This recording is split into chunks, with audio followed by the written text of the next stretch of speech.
What about people that, what about people that are shy, that don't feel they want to go out networking? What options do All they have? all the more reason to get out networking is because you just got to get out of your comfort zone. I'm telling you, being a coach either is a new career or a new step forward, or what, for whatever reason you're doing it, you've got to get out there.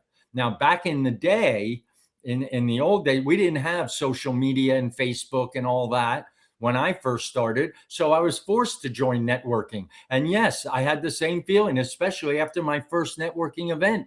I stood in the Mhm. middle of the room looking around. Everybody's talking to everybody. I'm being so self conscious, like, what am I doing here? That I actually went back to my coach after that event and said, I'm not doing that anymore.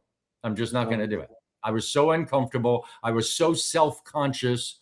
I went over and got a little snack. They usually have a little bar. Then I got a drink. Then I went back and got another snack. Because I didn't know what to do the first time I went. So, what he told me to do, he said, Rich, go back one more time. And I want you, when you walk in the door, I want you to look around the room, which I didn't notice the last time because I was too self conscious and I felt so uncomfortable. And that when you walk in, look around and find somebody who's standing by themselves and call them over. So I went, okay. I didn't know how that would work, but I did. I went the next week. I walked in the door. I looked around. I saw a gentleman standing there, suit and tie, all by himself. And I went, I know how that guy feels. And so I looked at him and I called him over. I just went, come here. And right away, I saw his face light up. He's like, somebody wants to talk to me. And he came over to me and I introduced myself.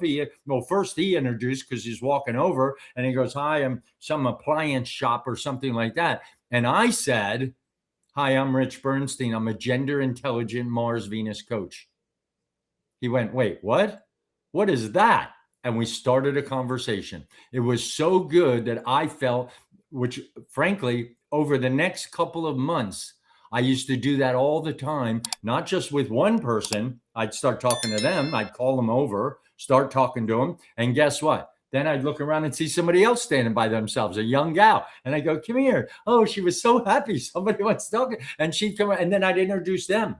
And when I introduced them, then I'd go, I'll be right back. And I'd walk over and get a drink or meet somebody else. And I got so comfortable doing that that now people would come up to me at the end of the event and they go, Rich, thanks for arranging this event.